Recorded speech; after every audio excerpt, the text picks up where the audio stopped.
హరే కృష్ణ. మనం శ్రీల ప్రభుపాదుల వారి లీలామృతం చూస్తున్నాం. గత వారంలో చర్చించిన దాన్ని త్వరగా చూసి ఈ వారంలో చూద్దాం.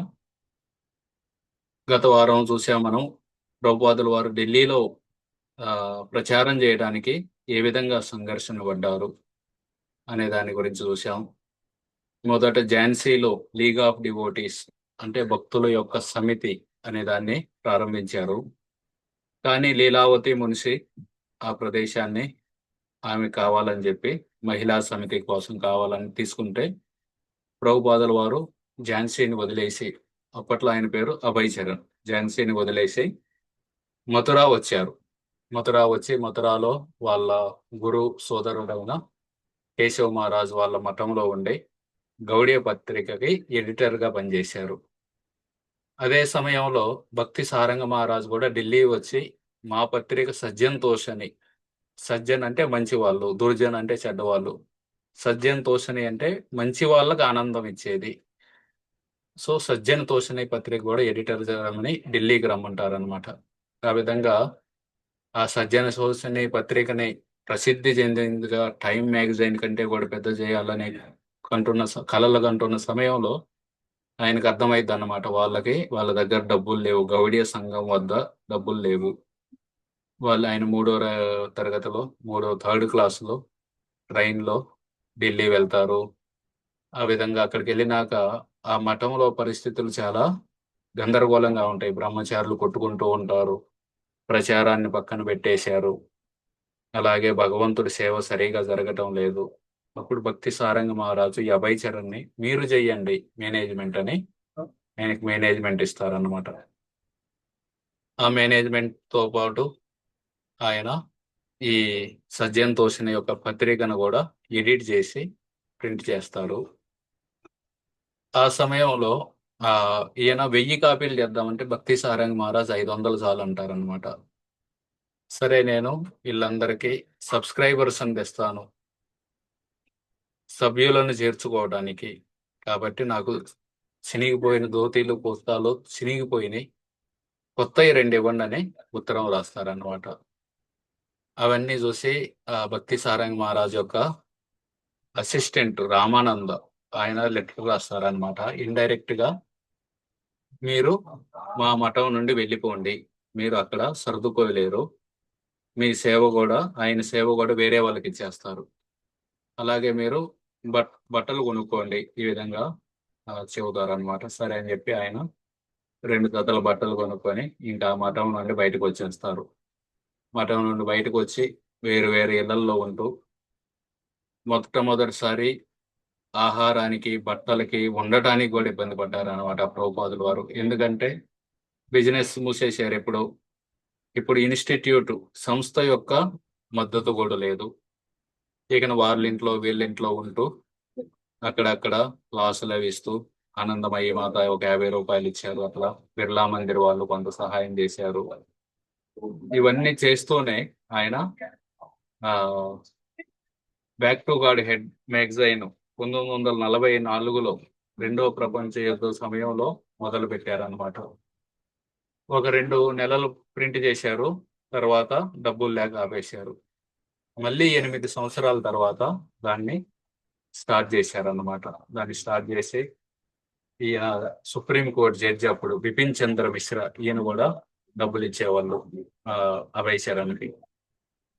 ఆ విధంగా ఆయన మనం బ్రిటిష్ వాళ్ళనైతే తరిమి కొట్టాము కానీ భారతదేశం నుండి వాళ్ళ అలవాట్లైన టీ తాగడం, పొగాకు అంటే సిగరెట్లు తాగడం, మాంసం తినటం, అంతకుముందు ఎక్కడో ఊరి బయట ఉండే వాళ్ళు మాత్రమే మాంసం తినేవాళ్ళు. కానీ బ్రిటిష్ వాళ్ళు వచ్చినాక అందరికి అలవాటు చేశారు అవి. ఫ్యాక్టరీలు ఇవన్నీ వాళ్ళు వెళ్ళిపోయారు కానీ వాళ్ళ సంస్కృతి అలాగే ఉంది. వీటన్నిటిని ఆ అభయ్ చరణ్ ఆయన యొక్క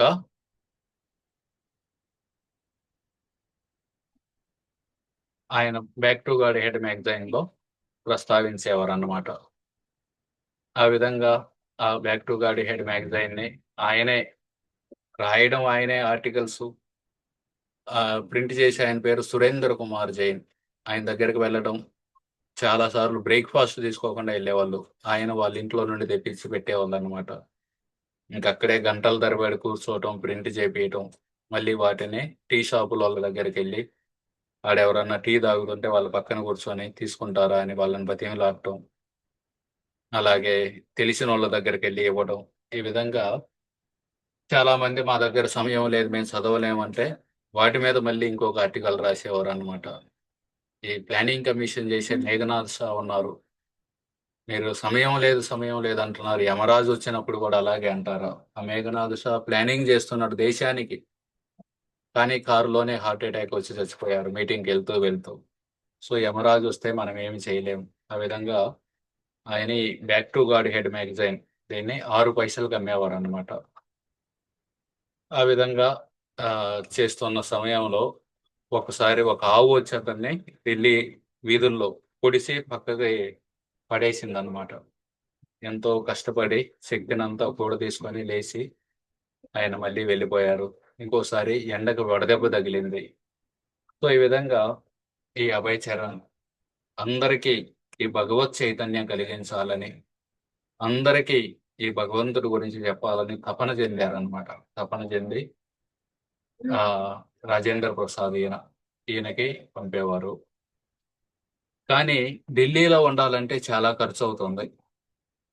ఢిల్లీలో ఉండాలంటే ఖర్చవుతుంది గాబట్టి, బృందావనం వెళ్దామని ఆయన నిశ్చయించుకున్నారనమాట. బృందావనం వెళ్లి, బృందావనం నుండి ఢిల్లీ వచ్చిపోదాం ప్రింటింగ్ చేపియడానికి 'బ్యాక్ టు గాడెట్'. అలాగే జనాలు ఎక్కడుంటే అక్కడ ప్రచారం జేయాలి. ఇప్పుడు మేమందరం బాంబేలో ఉన్నాం. బాంబే ఉండాల్సిన అవసరం ఏముంది? ఎందుకంటే జనాలున్నది ఇక్కడే. మన ఊర్లో ఎంతో కష్టపడితే 10 మందొస్తారు వినటానికి. ఈడ ఎంతో మందొస్తారు. కానీ కూర్చోడానికి ప్లేసుండదు. అదన్నమాట. సో, జనాలెక్కడుంటే అక్కడ ప్రచారం జేయాలి. అందుకని ఆయన ఢిల్లీలో ప్రచారం జేయాలనుకుంటారు కానీ ఉండటం కష్టమవుతుంది. డబ్బులు లేవు. సరే అని జెప్పి బృందావనం వెళ్ళాలనుకుంటారు. ఆల్రెడీ 2 సార్లెళ్లారు బృందావనం. 1925లో వాళ్ళ గురువు గారు బ్రజమండల పరిక్రమ చేస్తున్నప్పుడు నెల రోజుల పాటు పరిక్రమంటే, ఒకరోజు వెళ్దామని వెళ్లారన్నమాట. కోసి అనే దగ్గర వాళ్ళ గురువు గారిని కలిసారు. అక్కడే ఆయన్ని భక్తి సిద్ధాంత సరస్వతి ఠాకూర్ గుర్తించారన్నమాట. ఓహ్! ఈ అబ్బాయా? ఎందుకంటే అక్కడ 2 ఆప్షన్స్ ఇచ్చారు వచ్చినోళ్ళందరికీ. మీ అందరూ శేషసాయి దర్శనానికైనా వెళ్ళొచ్చు, లేకపోతే గురువు గారి దగ్గర కూర్చొని వినొచ్చు అని. అప్పుడు ఈ అభయ్ చరణ్ అక్కడ కూర్చొని విన్నారన్నమాట. ఓ 10, 12 మందిలో ఈయనొకరు. అప్పుడు భక్తి సిద్ధాంత సరస్వతి ఠాకూర్ గుర్తించారు. తర్వాత దీక్ష కోసం ఆయన పేరిస్తే వెంటనే సరస్వతి ఠాకూర్ చెప్పారన్నమాట. ఈయన నాకు తెలుసు. ఈయనకి శ్రవణం అంటే చాలా ఇష్టం. ఈయన ఎక్కడికి ఎళ్ళడు. ఎవరైతే ఈ శ్రవణం క్లాసులు వినడం, ప్రభుపాదుల వారి పుస్తకాలు చదవటం, ఇయి చేస్తారో వాళ్ళెక్కడికెళ్ళరు. వాళ్ళు ఈ భక్తి మార్గాన్ని వదిలే వెళ్ళరు. అలా చెయ్యని వాళ్ళు ఆహ్, ఎప్పుడైనా వెళ్ళిపోయే అవకాశం ఉందన్నమాట. సో, తర్వాత 1928లో మళ్ళీ ఇంకోసారి రాధాకుండంలో కలిసారు వాళ్ళ గురువుగారిని. అప్పుడు గూడా బృందావనం వెళ్లారు. ఆ రాధాకుండంలో కలిసినప్పుడు అప్పుడు గూడా ఆహ్, వాళ్ళ గురువుగారు చెబుతారనమాట. "ఆగుంజ్ వల్వే ముందు ముందు గౌడీ మఠంలో తగాదాలొస్తాయి, విభేదాలొస్తాయి. ఫైర్ ఇన్ ద మట్ మఠంలో అగ్ని వస్తుంది. ఎందుకంటే వాళ్ళ శిష్యులు ఒకళ్ళు మాకు ఆ రూములు గావాలి, ఈ రూములు గావాలని కొట్టుకోవడం ప్రారంభించారు. అందుకే ఆయన చెప్పారనమాట. మీకెప్పుడు డబ్బులొచ్చినా సరే పుస్తకాలను ప్రింట్ చేపిచ్చండి. అందుకే ప్రభుపాదుల వారు పుస్తకాలని మళ్ళీ చెప్పేవారనమాట. పుస్తకాలు పంచండి, పుస్తకాలు పంచండి. ఈ కమ్యూనిస్టులు థర్డ్ క్లాస్ పుస్తకాలతోటి వాళ్ళ సిద్ధాంతాన్ని ప్రపంచమంతా తీసుకెళ్లారు. మన దగ్గర ఇంత మంచి భగవంతుడి గురించి ఉంది. మనమెందుకు ఈ పుస్తకాలని పంచిపెట్టి అందరికీ ఈ చైతన్యాన్ని కలిగించాలి అని ప్రభుపాదులు వారు చెప్పేవాళ్ళు. తర్వాత ఈ బృందావనం గౌడీ వైష్ణవులకి ప్రత్యేకమైనది. మనం చూడొచ్చు ఎంతో మంది వైష్ణవులున్నారనమాట. శ్రీ వైష్ణవులని వాళ్ళేంది 3 తిలకాలుంటాయి. 2 వైట్‌వి మధ్యలో ఎర్రది. మీరు బృందావనం వస్తే ఆ తిలకాలు ఎక్కువ చూడరు. ఆ తిలకాన్ని ఎక్కువ ఎక్కడ చూస్తాం మనం? శ్రీ వైష్ణవ తిలకాన్ని. ఇక్కడ వైటు మధ్యలో ఎరుపు. తిరుపతి, శ్రీరంగము అట్లా చూస్తాం. తిరుపతి, శ్రీరంగము అక్కడ చూస్తాం. ఎందుకంటే అది వాళ్ళకి స్థానం అన్నమాట. అవి శ్రీ వైష్ణవులకి మెయిన్ స్థానాలు అవి. బృందావనంలో మనలాంటి తిలకం చూస్తాం ఎక్కువ, గౌడీ వైష్ణవుల యొక్క తిలకం. శ్రీరంగంలో మన తిలకాన్ని పెద్దగా చూడం, అక్కడక్కడ ఉంటారు. సో ఈ బృందావనం అనేది గౌడీ వైష్ణవులు అంటే బెంగాల్ నుండి వచ్చిన వైష్ణవులు. మన శ్రీ చైతన్య మహాప్రభు బెంగాల్లో ఆవిర్భవించారు. అలాగే ప్రభుపాదుల వారు, మన గురు పరంపరలో ఎక్కువ మంది ఆచార్యులు బెంగాల్ నుండి అన్నమాట. మనది బెంగాల్ నుండి వచ్చిన వైష్ణవుల సంప్రదాయం. అలాగే చైతన్య మహాప్రభు గోస్వాములందరినీ బృందావనానికి పంపారనమాట. చైతన్య మహాప్రభు కూడా ఎంతో పరితపించారు బృందావనం వెళ్ళాలని. ఆయన సన్యాసం అవగానే బృందావనం వెళ్ళటానికి బయలుదేరుతూ ఉంటే నిత్యానంద ప్రభు ఆయన ట్రిక్ చేసి శాంతిపూర్ తీసుకెళ్తారు. శాంతిపూర్ తీసుకెళ్తే అప్పుడు సచీమాత వచ్చి ఆయనకు వండి పెడుతుంది అనమాట. 3 రోజుల పాటు వండి పెట్టి తర్వాత చైతన్య మహాప్రభు బయలుదేరుతుంటారు బృందావనానికి. సచిమాత ఆయనకు ఒక అభ్యర్థన తెలియజేస్తుంది. మీరు బృందావనం వెళ్ళకండి. బృందావనం వెళ్తే మీ క్షేమ సమాచారాలు నాకు త్వరగా తెలియవు. అదే జగన్నాథపురిలో ఉన్నారనుకోండి, జగన్నాథపురి, బెంగాల్ ఇవి ఒకే ఇంట్లో ఉన్న 2 గదులు లాంటివి. అక్కడికి ఇక్కడికి జనాలు వస్తూ పోతూ ఉంటారు. మీ క్షేమ సమాచారాలు నాకు తెలుస్తూ ఉంటాయి. కాబట్టి బృందావనంలో జగన్నాథపురిలో ఉన్నానంటే చైతన్య మహాప్రభు ఆ విధంగా జగన్నాథపురి వెళ్తారు. తర్వాత మళ్ళీ బృందావనం వెళ్ళాలని బయలుదేరతారు. బయలుదేరి రామకేలి వెళ్తారు. అక్కడ సనాతన గోస్వామి, రూప గోస్వామి, దబీర్ కా సాకార్ మల్లిక్ అక్కడ ఉన్న నవాబ్ హుస్సేన్ షా అనే ఒక ముస్లిం రాజుకి సేవ చేస్తూ ఉంటారు అనమాట. ముస్లిం రాజు యొక్క దర్బారులో వాళ్ళిద్దరూ ప్రధానమంత్రి అలాగే ఆర్థిక మంత్రి. వాళ్ళు చెబుతారనమాట చైతన్య మహాప్రభుకి, మేము ఇలాంటి నీచ సాంగత్యంలో ఉన్నాం, మమ్మల్ని దయచేసి ఉద్ధరించండి అంటే చైతన్య మహాప్రభు, మీ పదవులకు రాజీనామా చేసి బృందావనం వెళ్ళండి. అక్కడ కృష్ణుడు లీలలు చేశారు. ఆ లీలా స్థలాలన్నీ ఆ కూడిపోయినాయి. వాటిని వెలికి తీయండి. అలాగే మరుగున పడ్డ లీలా స్థలాలను వెలికి తీయండి. వైష్ణవ సాహిత్యాలను రచించండి. మీ ఉదాహరణతోటి మిగతా వాళ్ళందరికీ వైష్ణవులు అంటే ఎలా ఉండాలో చూపించండి. ఈ విధంగా చెప్పి గోస్వాముల్ని పంపారనమాట. అప్పుడు కూడా చైతన్య మహాప్రభు వెళ్ళలేకపోతారు బృందావనం. సనాతన గోస్వామి ఇప్పుడు చెబుతారనమాట, మీరు దయచేసి ఇంతమంది మీ వెనకాల లక్షల మంది వస్తున్నారు, వాళ్ళందరిని తీసుకొని బృందావనం వెళ్తే బృందావనం యొక్క వాతావరణం చెడిపోతుంది. కాబట్టి మీరు ఎప్పుడైనా వెళ్ళాలంటే ఒంటరిగా వెళ్ళండి అని చెబుతారనమాట. చైతన్య మహాప్రభు మళ్ళీ పూరి తిరిగి వచ్చి మళ్ళీ ఇంకా కొన్ని వైష్ణవులు అడుగుతారు, నేను వెళ్తాను. వాళ్ళు రథయాత్ర వస్తుంది, రథయాత్ర తర్వాత వెళ్ళండి, తర్వాత డోలా యాత్ర వస్తుంది, తర్వాత కార్తీక మాసం, ఇట్లా వేరు వేరు చెబుతూ ఉంటారు అనమాట. 2 ఏళ్ల పాటు వెళ్ళనివ్వరు. చివరికి బతిమలాడి చైతన్య మహాప్రభు వైష్ణవులందరి అనుమతి తీసుకొని బృందావనం వెళ్తారనమాట. బృందావనం మన గౌడీ వైష్ణవులకి చాలా ప్రత్యేకమైనది. అందుకే ప్రభుపాదుల వారు బృందావనంలో ఉందామని నిశ్చయించుకున్నారు. ఎవరైతే బృందావనంలో ఉండరో గౌడీ వైష్ణవులు, వాళ్ళు కూడా ఎప్పుడు వాళ్ళు హృదయంలో తలుచుకుంటూ ఉంటారన్నమాట బృందావనాన్ని. ఆ బృందావనం యాక్చువల్గా భూమి మీద ఉన్నదని అనుకుంటే అపరాధం అన్నమాట.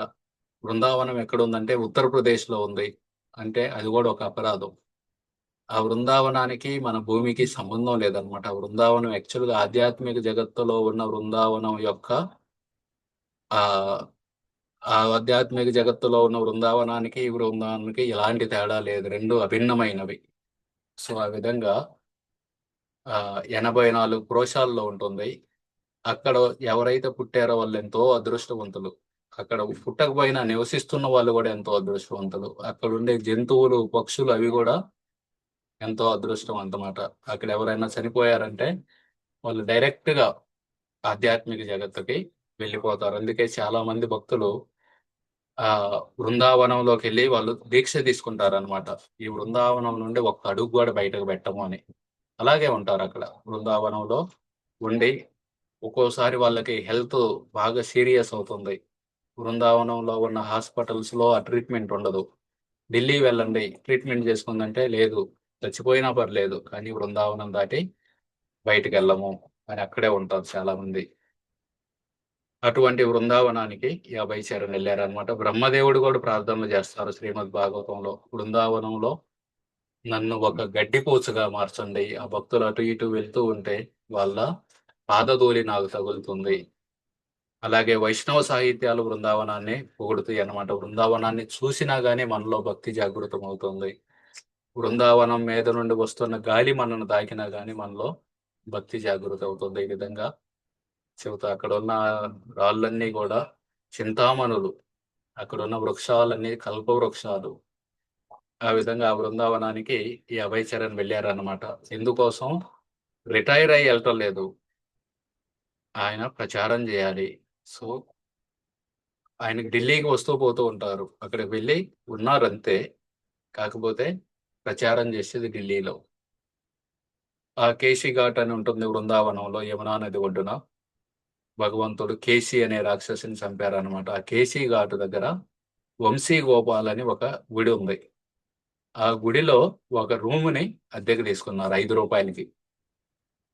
ఆ టెర్రస్ మీద ఒక గది ఉందన్నమాట. సింగిల్ రూమ్ 3 అంతస్తుల బిల్డింగ్ అది. అక్కడి నుండి ఆయన గది నుండి యమునా నది ప్రవహిస్తూ కనిపిస్తుంది.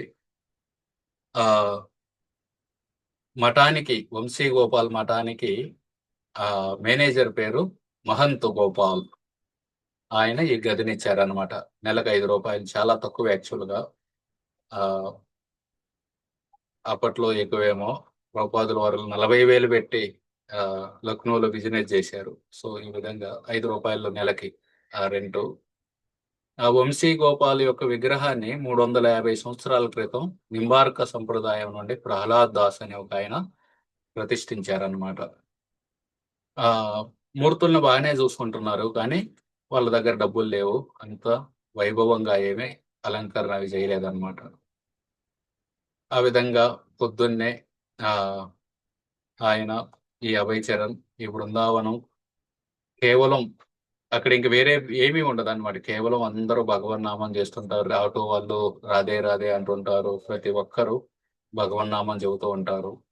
అటువంటి బృందావనం యొక్క వైభవాన్ని ప్రపంచం మొత్తం చెప్పాలి అని ఈయనకి ఆశ అన్నమాట.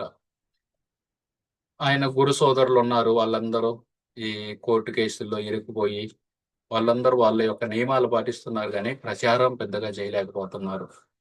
ఎందుకంటే అంతకుముందు కలిసున్నారు. కలిసున్నప్పుడు విపరీతంగా ప్రచారం చేశారు. ఎప్పుడైతే విడిపోయారో ఆ ప్రచారం వెనక్కబడిపోయింది. సో, నేను ప్రచారం చేయాలి. ఈ విధంగా అనుకోని ఉదయాన్నే నిద్రలేచి రాసేవారన్నమాట బృందావనంలో ఉన్నప్పుడు. ఎక్కడికెళ్ళినా రాయటం. తర్వాత కొంత రాసి జపం చేసుకొని రాధారమణ్ అనే గుడికెళ్ళేవాళ్ళన్నమాట. అక్కడ రాధారమణ మూర్తి ఉంటుంది. గోపాల భట్ట గోస్వామికి ఆహ్, ఆయనకి దర్శనమివ్వటానికి భగవంతుడు తీసుకున్న రూపం అది. అక్కడ విశ్వంబర గోస్వామి అని ఉండేవారు. వాళ్ళు 500 సంవత్సరాల నుండి వంశపారంపర్యంలో వస్తున్న పూజారులన్నమాట. వాళ్ళే పూజిస్తున్నారు. సో, ఆ వంశపారంపర్యంలో వస్తున్న అప్పుడు ప్రభుపాదుల వారు ఉన్న సమయంలో ఆయన పేరు విశ్వంబర గోస్వామి. ఆయన లాయర్. కాకపోతే వాళ్ళ నాన్న చనిపోయినాక ఇంకెవరు లేరు పూజ చేయటానికి అని చెప్పి ఆయన లా ప్రాక్టీస్‌ని పక్కన పెట్టేసి ఆహ్, పూజ చేస్తున్నారనమాట రాధారమణుడికి. ఆయనకి ఇంగ్లీష్ కూడా వచ్చు. అందుకని ప్రభుపాదుల వారు ఈ అభయ్ చరణ్ కొన్ని బీటీజీ అంటే బ్యాక్ టు గాడ్ హెడ్. కొన్ని బ్యాక్ టు గాడ్ హెడ్ మ్యాగజైన్‌లో ఆయనకిచ్చారనమాట. తర్వాత రాధా దామోదరాలయానికి వెళ్ళేవాళ్ళు. ఈ విధంగా గోస్వాముల యొక్క అన్ని మందిరాలని దర్శించేవారు రోజు.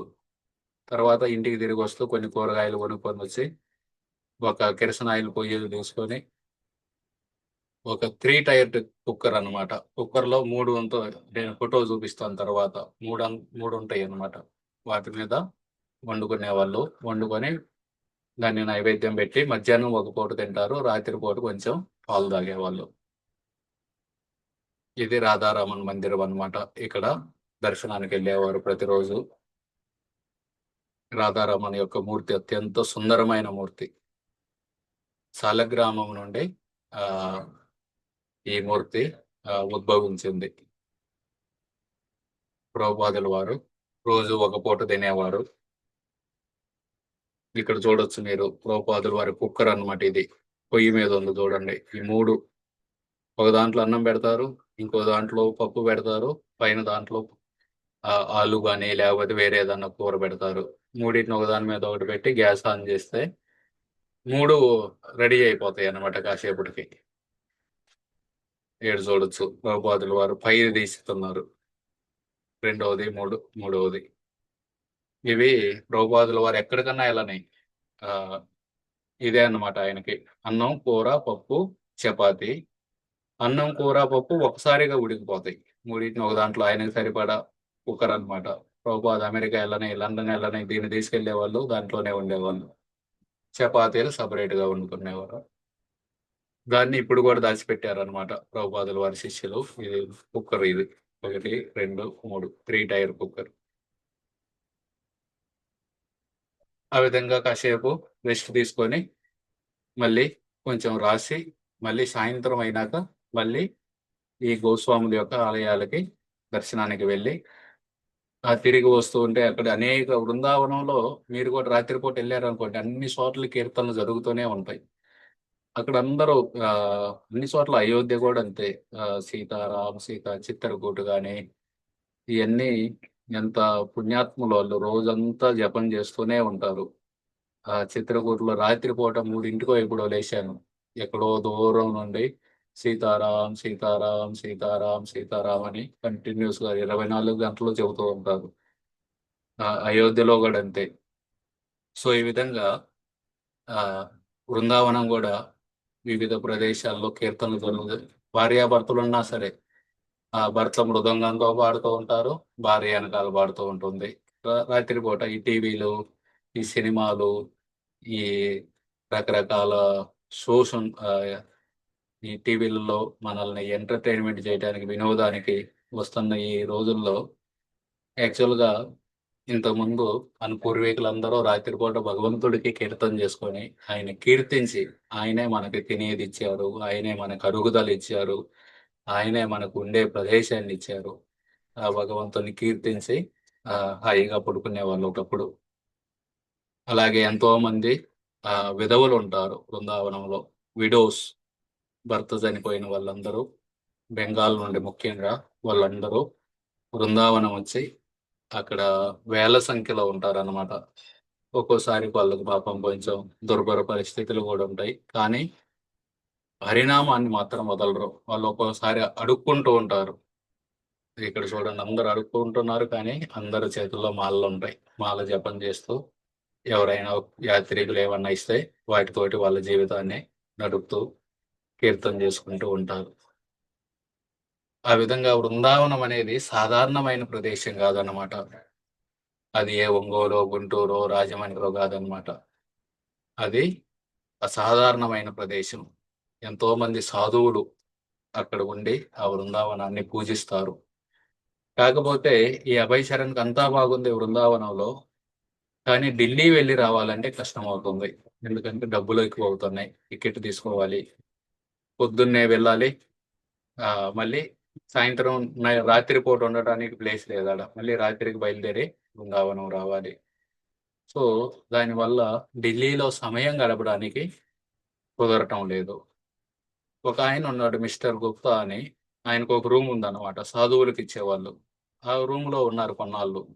ఢిల్లీ వెళ్ళినప్పుడల్లా 2-3 రోజులు ఆ రూమ్లో ఉండి కొంచెం ప్రచారం చేసి మళ్ళీ బృందావనం వచ్చేవాళ్ళు. కానీ ఆ రూమ్ కూడా అభయ్ చరణ్ నెక్స్ట్ టైం వెళ్ళినప్పుడు వేరే సాధువు ఉంటున్నారు ఆ రూమ్లో, ఇంకా ఆయనకి ప్లేస్ లేదు. అలాగే ప్రయాణం ఖరీదుగా మారింది, విరాళాలు కావాలి. ఇప్పుడు బృందావనంలో రూముకి వంశీగోపాల్ ఆలయంలో 3వ అంతస్తులో ఉన్న రూమ్కి ₹5 కట్టాలి నెలకి. అలాగే ఆయన వండుకొని తినాలి, దానికి ఖర్చు అవుతుంది.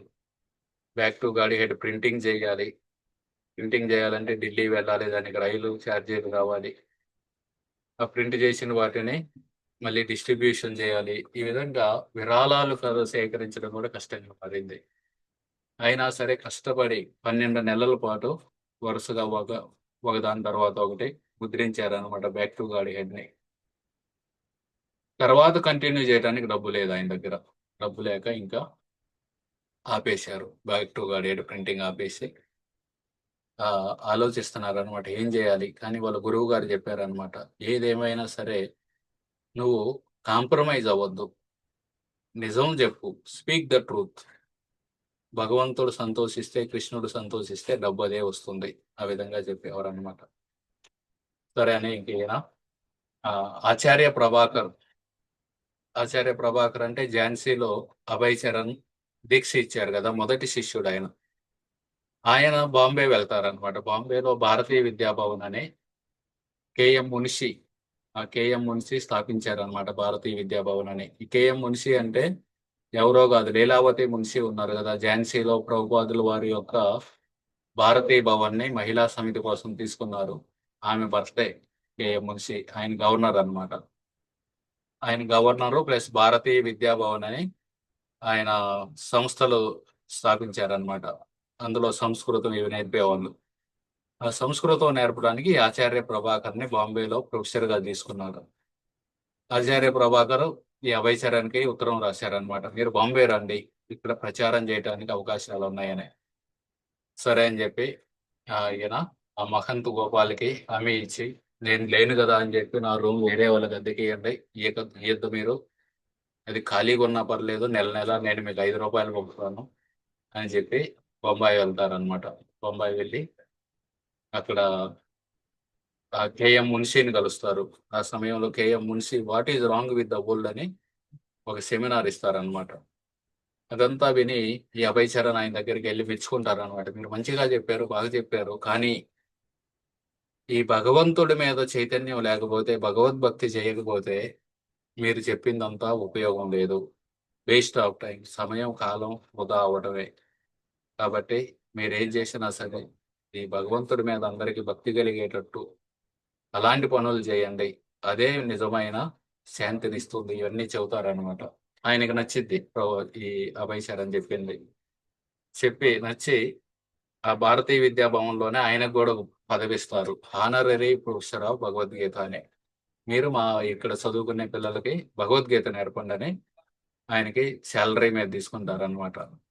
కొన్నాళ్ళు క్లాసులు తీసుకుంటారు, రోజు హరే కృష్ణ కీర్తన చేయించడం, భగవద్గీత నేర్పారు అక్కడ ఉన్న స్టూడెంట్స్ కి. ఈయన అనమాట ఆచార్య ప్రభాకర్ ముసలితనంలో ఆ ఆయన ఫోటో ఇది.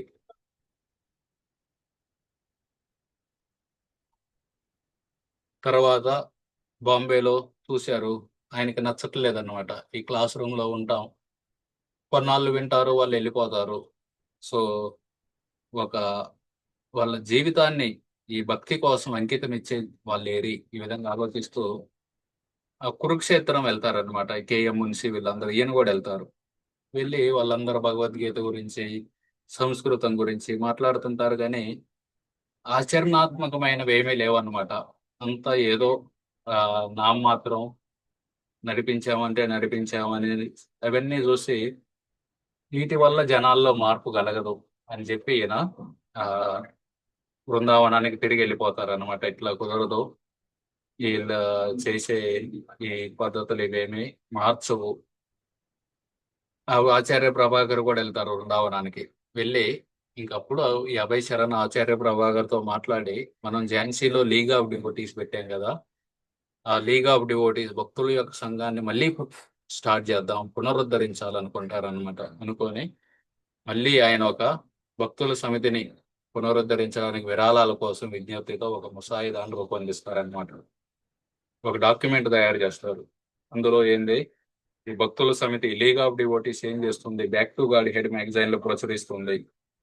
అలాగే యువత యువకులకి ట్రైనింగ్ ఇచ్చి అమెరికా ఇలాంటి దేశాలు పంపి వాళ్ళందరికీ భక్తి గురించి ఈ మిషనరీ వర్కర్స్ గా పంపిస్తుంది. ఇలా రకరకాలన్నీ చేసి మాకు డబ్బులు కావాలి, దానికి నెలకి 3,000 రూపాయలు అవసరం. నెలకు 3,000 అంటే చాలా ఖర్చు. ఆయన రెంట్ 5 రూపాయలు. ఇంక అర్థం చేసుకోండి, 3,000 అంటే చాలా ఖర్చు. కానీ మాకు ఇదంతా కావాలి అని చేస్తారనమాట. ఇంకా ఆచార్య ప్రభాకర్ కొన్నాళ్ళు ఉంటారు బృందావనంలో అభయ్ చరణ్ తోటి. తర్వాత ఆయన కూడా, ఆయన జాబ్ ఉంది ముంబైలో, సంస్కృతం ప్రొఫెసర్. ఆయన తిరిగి వెళ్ళిపోతారు అనమాట బాంబేకి. అప్పట్లో బాంబే అనేవాళ్ళు. ఈ అభయ్ చరణ్ మాత్రం బృందావనం బాగుంది, కానీ ప్రచారం చేయడానికి అవకాశం లేదన్నమాట. ఎవరికి ప్రచారం చేయాలి? బృందావనంలో ఉండే వాళ్ళందరూ వ్రజవాసులు, వాళ్ళందరికీ భగవంతుడి మీద ప్రేమ ఉంటుంది, వాళ్ళకి చెప్పలేము. ప్రచారం చేయాలంటే ఢిల్లీ వెళ్ళాలి, కానీ ఢిల్లీ వెళ్ళాలంటే ఖర్చు అవుతుంది. సో ఆ విధంగా ఆయన ఆలోచిస్తూ ఉన్నారనమాట ఆ సమయంలో. సరే, కాన్పూర్ వెళ్దాం. కాన్పూర్ దగ్గరలో ఉంది. కాన్పూర్లో 100కు పైగా పరిశ్రమలు ఉన్నాయన్నమాట, ఫ్యాక్టరీలు ఉన్నాయి. అదే గాక ఈయన ఆ ప్రయాగ్ ఫార్మసీ నడిపేటప్పుడు కాన్పూర్ వెళ్ళేవాళ్ళు. అక్కడ చాలా మంది తోటి పరిచయాలు ఉన్నాయి. సో వాళ్ళందరినీ ఈ లీగ్ ఆఫ్ డివోటీస్ యొక్క సభ్యత్వం తీపించుకుందాం, సబ్స్క్రైబ్ చేపిద్దాం వాళ్ళందరినీ అని చెప్పి ఆ ప్రాస్పెక్టస్ అన్ని తీసుకొని కాన్పూర్ వెళ్తారనమాట. వెళ్ళి ఆ లీగ్ ఆఫ్ డివోటీస్ సభ్యత్వ పత్రాలన్నీ తీసుకొని ఆ నేను కాన్పూర్ వెళ్తున్నానండి, ఆ మహంత్ గోపాల్కి చెబుతారనమాట. నేను కాన్పూర్ వెళ్తున్నాను, నా రూమ్ ఎవరికి ఇయ్యదు, మీరు ₹5 నేను లేకపోయినా సరే మీ అద్దె మీకు పంపుతాను ₹5 అని చెప్పి వెళ్తారనమాట. ఆ మహంత్ గోపాల్ ఆశ్చర్యపోయేవాడు అనమాట. ఎంతో మంది సాధువులు వచ్చారు ఇక్కడికి, వాళ్ళు వచ్చారంటే బృందావనం నుండి అడుగు కూడా బయట పెట్టరు, ఇక్కడే ఉండి కొంచెం జపం చేసుకొని ఏదో కొంచెం తిని వాళ్ళ శరీరాలను ఇక్కడే వదిలేసి వెళ్ళిపోతారు. అటువంటిది ఈయన ఎవరు? వచ్చిన కారణం నేను బాంబే వెళ్ళి వస్తానంటాడు, వచ్చి ఒక కొన్ని రోజులు ఉంటారు, మళ్ళీ నేను కాన్పూర్ వెళ్తున్నానంటారు. సో ఈయన ఆశ్చర్యపోయేవాడు అనమాట. గోపాల్ ఆ వయసులో ఈయన ఈ విధంగా ప్రచారం కోసం తిరగడం చూసి అలా కాన్పూర్ వెళ్ళి 2 నెలల పాటు ప్రచారం చేశారనమాట. వాళ్ళందరికీ, ఆ ఇండస్ట్రియలిస్టులకి వాళ్ళందరినీ కలిసి, మీరు మా లీగ్ ఆఫ్ డివోటీస్ మెంబర్షిప్ తీసుకోవాలంటే వాళ్ళు ఉండి, పర్లేదండి, మేము ఇయర్లీ సబ్స్క్రిప్షన్ తీసుకుంటాం. ఇయర్లీ సబ్స్క్రిప్షన్ అంటే ₹2. ఆ ₹2 వాళ్ళకి మ్యాగజైన్ వచ్చేది నెల నెల. అందరు అదే తీసుకునేవాళ్ళు అనమాట. అలా 2 నెలలు కష్టపడి మళ్ళీ బొంబాయి వెళ్ళారు. బొంబాయి వెళ్ళి భారతీయ విద్యాభవన్లో ప్రొఫెసర్గా ఉంది ఇప్పుడు కూడా ఆయనకి, కానీ ఆ ప్రొఫెసర్ పదవిని వదిలేశారనమాట. నాకు ఈ భగవద్గీత ప్రొఫెసర్ వద్దు, దీనివల్ల ఓన్లీ కొంతమంది స్టూడెంట్స్ నేర్పుతున్నాను, వాళ్ళు వెళ్ళిపోతారు. ఇట్లా ఒక ఆ బొంబాయి బీచ్ లో ఒక ఆయన ఈ క్లాసులు అరేంజ్ చేసేవాళ్ళు అనమాట. పెద్ద మైక్ పెట్టించి ఆ బీచ్ లో జనాలందరూ వస్తారు, 500 1000 మంది కూర్చోగానే వాళ్ళందరికీ చెప్పమనేవాళ్ళు. అలా కొన్నాళ్ళు చెప్పారు బీచ్ లో. తర్వాత అనుకున్నారనమాట, లండన్ కానీ న్యూయార్క్ కానీ వెళ్ళాలి. నేను కాన్పూరు, ఢిల్లీ, బాంబే వెళ్ళగా లండన్, న్యూయార్క్ ఎందుకు వెళ్ళలేను? అక్కడికి వెళ్ళాలి. ఇక్కడ నేను ప్రింట్ చేసేది ఇంగ్లీష్లో మ్యాగజైన్ ప్రింట్ చేస్తున్నాను, కానీ ఇంగ్లీష్ చదివే వాళ్ళు తక్కువ ఉన్నారు ఇక్కడ. లండన్, న్యూయార్క్లో అయితే ఎక్కువ మంది ఉంటారు. అక్కడికి వెళ్ళి ప్రచారం చేయాలని అనుకుంటారు అనమాట. అని కానీ వెళ్ళాలంటే సపోర్ట్ కావాలి. దానికోసం శ్రీ వేదప్రకాష్ అని ఆయనకి ఒక లెటర్ రాస్తారనమాట. ఆయన కాన్పూర్లో ఒక పెద్ద ఇండస్ట్రియలిస్ట్. ఆయనకి లెటర్ రాసి, ఈ రెడ్ క్రాస్ వర్కర్స్ ఉంటారు కదా, రెడ్ క్రాస్ అంటే ఎక్కడన్నా పెద్ద యుద్ధం జరిగింది అనుకోండి, యుద్ధంలో చాలా మంది గాయపడ్డారు, వాళ్ళందరినీ ఈ రెడ్ క్రాస్ వాళ్ళు వెళ్తారనమాట. అక్కడికి వెళ్ళి ఎవరెవరైతే దెబ్బలు తగ్గాయో, బుల్లెట్లు దిగుంటాయి, వాళ్ళందరినీ వీళ్ళు ట్రీట్మెంట్ ఇస్తారనమాట. వాళ్ళు ఏం చేస్తారంటే ఈ రెడ్ క్రాస్ వాళ్ళు ఎవరు తక్కువ దెబ్బలు తగిలినాయో వాళ్ళకి ముందు ట్రీట్మెంట్ ఇస్తారు. బాగా దెబ్బలు తగిలి పోయేటట్టున్నారు అనుకోండి, వాళ్ళకి చివరిలో ఇస్తారనమాట ట్రీట్మెంట్. ఎందుకంటే తక్కువ దెబ్బలు తగిలిన వాళ్ళకి ట్రీట్మెంట్ ఇస్తే ఏమైందంటే వాళ్ళు కోలుకొని వాళ్ళు కూడా హెల్ప్ చేస్తారు మిగతా వాళ్ళని కోలుకోవడంలో. అదే ఇక ఇవాళ రేపు పోయేటట్టున్నాడు అనుకోండి, ఆయన మీద టైం పెట్టామంటే ఆయన ఎలాగో పోతాడు.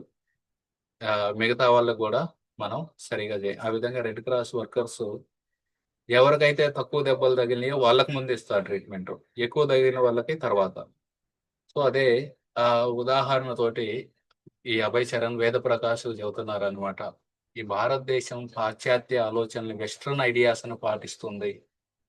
వాళ్ళు ఎలా ఉన్నారు, అమెరికా వాళ్ళు ఎలా ఉన్నారు, లండన్ వాళ్ళు ఎలా ఉన్నారు, మనం కూడా అలాగే బతకాలి, ఈ విధంగా ఆలోచిస్తున్నారు. మనకి ఇంత జ్ఞానం ఉంది, వేదాలు ఉన్నాయి. ఈ వేదాల్లో 4 లోపాలు లేవు.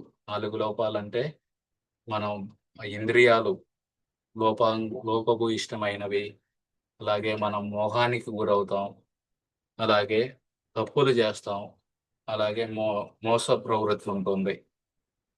ఈ నాలుగిటి ఉన్నాయి కాబట్టి మన నుండి వచ్చే జ్ఞానం లోపభూయిష్టమైనది. కానీ వేదాలు అనేవి భగవంతుని నుండి వచ్చినాయి. అందులో ఎటువంటి లోపాలు లేవు. అటువంటి జ్ఞానాన్ని పాటించకుండా ఎక్కడో పాశ్చాత్య దేశాల్లో ఉన్న వాళ్ళ జ్ఞానం పాటిస్తామంటారు వీళ్ళు. వాళ్ళే వాళ్ళ ఈ భౌతికవాదంతో విసుగు చెంది ఉన్నారు. పాశ్చాత్య దేశాల వాళ్ళు ఈ తినడం, మనిషికి జంతువుకి ఈ నాలుగు సామాన్యం కదా. ఆహార, నిద్ర, భయమైతును. తినడం, ఆ నిద్రపోవటం, అలాగే స్త్రీ పురుషుల సాంగత్యం, అలాగే వారు కాపాడుకోవటం, వేరు వేరు పనులు చేసి డబ్బు సంపాదించి. సో అటువంటి భౌతికవాదంతో ఇసిగిపోయి ఉన్నారు ఈ అమెరికా వాళ్ళు, లండన్ వాళ్ళు. వాళ్ళు ఈ వేద జ్ఞానాన్ని తీసుకోవడానికి సిద్ధంగా ఉన్నారు. నేను అక్కడికి వెళ్ళి వాళ్ళకి నేర్పుతాను ఈ భక్తిని. వాళ్ళు తీసుకున్నారంటే భారతీయులు కూడా తీసుకుంటారు తర్వాత. అందుకే ప్రభుపాదుల వారు వెళ్ళి లండన్లో ప్రచారం చేసి అమెరికా వాళ్ళని, లండన్ వాళ్ళని వీళ్ళని తీసుకొచ్చి వాళ్ళ చేత ఇండియన్స్ ప్రచారం చేయించారనమాట. అరే ఈయన చూడు, అమెరికా ఆయన ఈయన పాటిస్తున్నాడు, మన సంస్కృతిని పాటిస్తున్నారు, మనం ఎందుకు పాటించకూడదని. అందుకే ప్రభుపాదుల వారిని డాన్సింగ్ వైట్ ఎలిఫెంట్స్, వాళ్ళందరూ వచ్చి బాంబేలో ఇక్కడ నాట్యం చేస్తుంటే ప్రభుపాదులు వాళ్ళని వైట్ ఎలిఫెంట్స్ అన్నారు అనమాట. తెల్లటి ఏనుగులు. వాళ్ళని చూసి ఇండియా వాళ్ళు కూడా భక్తి చేయడం ప్రారంభించారు. ఇంకా ఆ విధంగా ప్రభుపాదుల వారు ఆయన ఎప్పుడూ పెద్దగా ఆలోచించేవాళ్ళు అనమాట. ప్రభుపాదుల వారి ఆలోచనలో తక్కువ అనేది ఉండదన్నమాట. ఎంతసేపటికి ఒక పెద్ద లిస్ట్ తయారు చేశారు. అమెరికాకు 10,000 కాపీలు పంపాలి, కెనడాకు 500 కాపీలు, బెల్జియంకు 500 కాపీలు, బర్మాకి 1000 కాపీలు, లండన్కి 10,000, రష్యాకి 10,000, చైనాకు 10,000. ఈ విధంగా ఏ ఏ దేశానికి ఎన్ని కాపీలు పంపాలని పెద్ద లిస్ట్ రాశారనమాట. ప్రభుపాదుల వారి యొక్క ఆ ఈ ప్రచారానికి ఆయన ఇచ్చిన ఇంపార్టెన్స్ అన్నమాట. ఆ విధంగా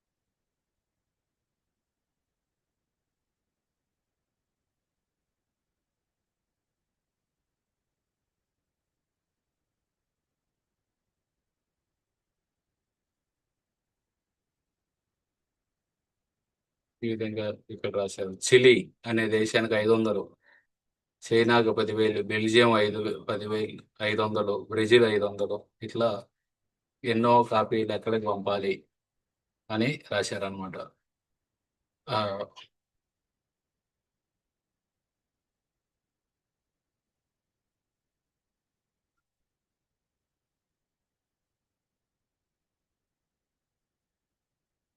While the professed followers of Vedic culture were being baffled in their allegiance, modern westernized Indians were rejecting Vedic culture as backwards and irrelevant.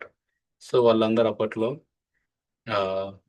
ఏంది ఈ పాతకాల పురాణాలు, ఇవి ఇవన్నీ ఇప్పుడెవరు పట్టించుకుంటారండి. ఎప్పుడో వెనకాలం మా నాన్న కూడా విన్నారన్నమాట నన్ను ఒకసారి. లోకం అంతా ముందుకెళ్తుంటే నువ్వేంద్రా వెనక్కి వెళ్తానంటావని. There was Prime Minister Nehru, who wasn't at all spiritually inclined. He was for modernization, and for that Abai called made in London ideas. So అప్పట్లో మన నెహ్రూ, మన ప్రధానమంత్రి ఉన్నారు కదా, ఆయనకు కూడా ఈ ఆధ్యాత్మికం అంటే అసలు గిట్టదు. ఆయన దేవాలయాలు అంటే డ్యాములు ఉంటాయి కదా, డ్యాములు కట్టించారు అప్పట్లో. ఈ డ్యాములే దేవాలయాలు అనేవాడు. సో ప్రభుపాదుల వారు ఆయన్ని మేడ్ ఇన్ లండన్ నుండి పుట్టిన ఐడియాలు ఇవన్నీ. At least Mahatma Gandhi, although he had never responded to Abhay's letters, had been spiritually inclined, but not so his follower Pandit Nehru. Mahatma Gandhi Abhay Charan ఉత్తరాలు కూడా రాశారు. ఇంతకుముందు చదివాం మనం ఒక ఉత్తరం. ఆ ఉత్తరంలో రాశారు, మీరు పాలిటిక్స్ ని, ఈ రాజకీయాలు వదలండి లేకపోతే చచ్చిపోతారు మీరు అని. ఆయన రిప్లై ఇవ్వలేదు, చచ్చిపోయారు 50 రోజుల్లోనే. కాకపోతే ఆయన కనీసం ఈ ఆధ్యాత్మికంగా భగవద్గీత అవన్నీ చదివేవాడు మహాత్మా గాంధీ. కానీ నెహ్రూ అలా కాదనమాట. నెహ్రూకి ఏం సంబంధం లేదు ఈ భక్తి ఇలాంటివేమి. అఫ్కోర్స్ కాకపోతే మన వాళ్ళందరూ గాంధీ పుట్టిన దేశమా ఇది, నెహ్రూ కోరిన రాజ్యమా, ఇవన్నీ చెబుతుంటారు. కానీ ఆ నెహ్రూకి అంత ఈ భక్తి ఇవేమి లేవు. Although in Bombay, Abhay was practically homeless, in August of 1958, he boldly wrote the Prime Minister expressing his conviction that India's spiritual culture must not only be revived at home but also be distributed to the West. He reminded Pandit Nehru that from ancient Greece down to the atomic age, the Western world has seen only materialism and had therefore never known peace. If Nehru were to continue following the path of materialism, the only results would be strife and war. So నెహ్రూకి ఉత్తరం రాశారనమాట. ఉత్తరం రాసి ఎన్నో నాగరికతలు వచ్చినాయి, పోయినాయి. వాళ్ళందరూ ఈ భౌతికవాదంతో ఎప్పుడు వాళ్ళు ఈ శాంతిని అనే దాన్ని తీసుకురాలేదు ఈ ప్రపంచంలోకి. ఈ భౌతికవాదాన్ని పాటిస్తే అక్కడ యుద్ధాలు జరుగుతాయి. కాబట్టి మీరు వాళ్ళ వెనకాల ఎందుకు పడుతున్నారు? మన వేద జ్ఞానం ఉంది కదా, దీన్ని మనం వాడుకోవాలి, దీన్ని మనం అమలుపై చేయాలి. Even without having been to the West, Abhay expressed his conviction that Americans and even Russians were hankering for the spiritual realization. ఈ అభయ్ చరణ్ ఎప్పుడు వెళ్ళలేదు, అమెరికా వెళ్ళలేదు, రష్యా వెళ్ళలేదు, ఎక్కడికి వెళ్ళలేదు. కానీ ఆయనకు తెలుసు అనమాట, వీళ్ళందరూ ఈ ఆధ్యాత్మికత వైపు వాళ్ళు ఇసుగుబెట్టున్నారు. ఈ ఇంద్రియ తృప్తి చేసి చేసి వీళ్ళందరూ వాళ్ళ ఆధ్యాత్మికత కోసం చూస్తున్నారు. Back in the 1930s, the Nehru family had bought their medicines from Abhay's Prayag pharmacy. ఇది ఎప్పుడు 1958లో, 28 ఏళ్ల క్రితం, 1930లో అభయ్ చరణ్ ఈ అలహాబాద్లో ప్రయాగ్ ఫార్మసీ అని పెట్టారు. ఆయన చదువుకున్నాం కదా. అప్పట్లో నెహ్రూ వాళ్ళ నాన్న వచ్చి ఈ అభయ్ చరణ్ షాపులో కొనుక్కునే వాళ్ళు మందులు. And Abhay now appealed to the Pandit Nehru as an old friend from Allahabad. Just as Abhay had requested Mahatma Gandhi, he requested Nehru to leave his political responsibilities and as a popular gentleman of the world, engage the rest of your life in this organized spiritual movement to take a real adjustment of Western material science combined with Indian way of spiritual realization. గాంధీకి అయితే ఎలా ఉత్తరం రాశారో అలాగే నెహ్రూ కూడా ఉత్తరం రాసి అదే చెబుతున్నారు అనమాట. వదిలేయి నువ్వు ఈ రాజకీయాలు ఇవన్నీ వదిలేసి ఈ ఆధ్యాత్మికంగా తీసుకో, దీన్ని సీరియస్ గా తీసుకో. Among Abhay's former Bombay contacts was Mr. Harbans Lal, a landlord who had once assured Abhay that he would provide him lodging whenever he needed. In the summer of 1958, ఇప్పుడు 1896లో మొదలు పెట్టాం మనం. అభయ్ చరణ్ పుట్టింది ఇప్పుడు 1958కి వచ్చాం. అంటే ఆల్మోస్ట్ 62 ఏళ్ళ జీవితాన్ని చూసాం Abhay చరణ్ది. Abhay went to call Mr. Harbans Lal only to find that he had gone to the West. ఆయన ఉన్నారు, ఆయన ఏమైనా సహాయం చేస్తారని ఆయన దగ్గరికి వెళ్తే ఆయన వేరే దేశాలు వెళ్ళారు. When Abhay learned that Mr. Harbans Lal was traveling not only on business but on a cultural mission, his imagination seized on the idea of an Indian on a cultural mission in the West. He wrote to Mr. Harbans Lal asking for a place to stay, but also presenting his own cultural mission.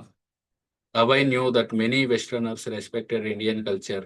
He had heard from his German godbrothers that although Indians who went to the West, especially to Germany, were well received, they were sometimes tested on their knowledge of Indian culture. So Abhay advised Mr. Harbans Lal to teach the real conclusion of Indian culture as he traveled. So Harbans లాల్కి ఉత్తరాలు రాశారనమాట. మీరు అటు వెళ్తున్నారు కదా, మీరు మన సంస్కృతిని, మీరు బిజినెస్ కోసం వెళ్తున్నారు, దాంతోపాటు మన సంస్కృతిని కూడా వాళ్ళందరికీ ఇవ్వండి. ఈ విధంగా ఈ అభయ చరణ్ బృందావనంలో ఉన్నప్పుడు కొంత చూసాం. ఇంకా బృందావనంలో ఇంకా ఏమేమి చేశారు అవన్నీ వచ్చే వారం చూద్దాం.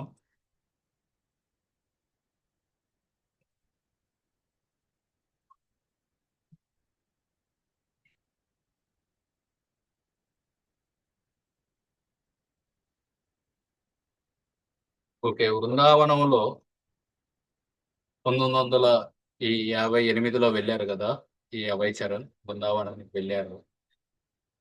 ఆ బృందావనంలో ఏ గుడిలో ఆయన అద్దెకు దిగారు?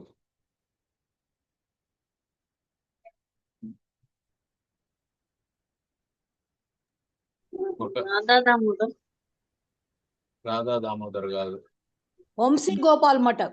ఆ వంశీ గోపాల్ మందిరంలో. రాధా దామోదర్కి దర్శనానికి వెళ్ళేవాళ్ళు. రాధా దామోదర్లో తర్వాత వెళ్ళారు, మీరు చెప్పింది కరెక్టే, తర్వాత వెళ్ళారు. ఆ మొదట్లో వంశీ గోపాల్ గుడిలో ఉన్నారు. తర్వాత ఏ సంవత్సరం నాకు తెలియదు, ముందు ముందు వచ్చింది. రాధా దామోదర్లో ఉన్నారు. ఇప్పుడు కూడా ఉన్నాయి ఆ గదులు. ఆ గదుల్ని ఇప్పుడు కూడా ప్రభుపాదులు వారి పేరిట స్మారకంగా అలా ఉంచారు వాటిని. ప్రభుపాదులు వారు బృందావనానికి మొట్టమొదటిసారి ఎప్పుడు వెళ్ళారు? 1925. 25లో. 25లో ఒక్క రోజు కోసం వెళ్ళారు అనమాట. వాళ్ళ గురువు గారు నెల రోజులు పరిక్రమ చేస్తుంటే ఒక్క రోజు వెళ్ళారు. రెండోసారి 28 ప్రభుజీ. 28లో రాధాకుండలో కలిశారు. అప్పుడు ఆయన ఆగుంజ్ వల్బై ముందు ముందు తగాదాలు వస్తాయి గౌడీయ మఠంలో అని అప్పుడే చెప్పారు వాళ్ళ గురువు గారు. కాబట్టి డబ్బులు వస్తే నువ్వు వెంటనే వాటిని పుస్తకాలు ప్రింట్ చేయించు.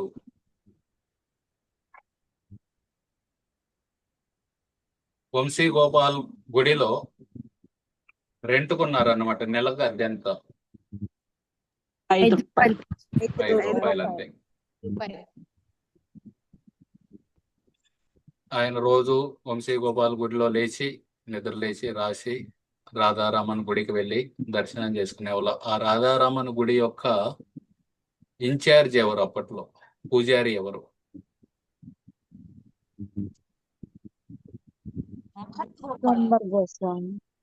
విశ్వంబర గోస్వామి. ఆయన లాయర్ అన్నమాట ఒకప్పుడు. ఆయన లాయర్ పదవిని వదిలేసి పూజారిగా మారాడు. ఎందుకంటే దేవుడిని పూజించడానికి ఎవరు లేరని చెప్పి. ప్రభుపాదులు వారు కిరసనాయిల్ పొయ్యి మీద ఒక కుక్కర్ వాడేవాళ్ళు అనమాట. ఆ కుక్కర్ లో ఎన్ని లెవెల్స్ ఉండేవి? 3 గిన్నెలు. 3 గిన్నెల్లో అన్నము కూర పప్పు ఒకసారి వండుకునేవాళ్ళు. బాగా ఫేమస్ కుక్కర్ అది.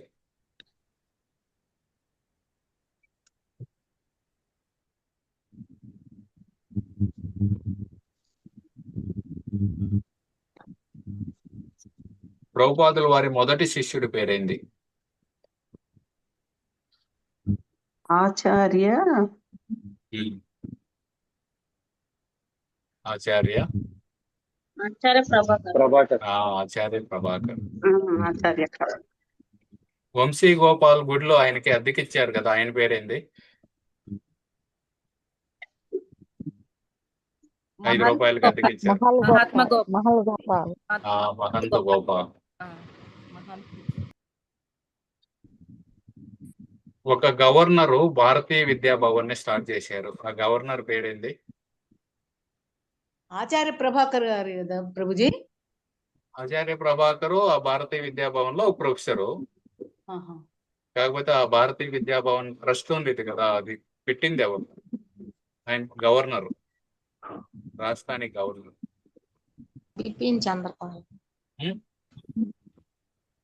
కేఎం మున్షి. ఆచార్య వస్తుంది ముందు కాదు, కేఎం మున్షి. ఆ లీలావతి మున్షి ఉంది కదా, వాళ్ళ భర్త కేఎం మున్షి. ఆయన భారతీయ విద్యా భవన్ కి ఇన్ఛార్జి.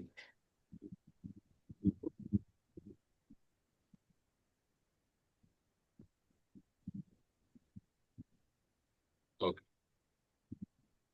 Thank you. మీరందరూ జాగ్రత్తగా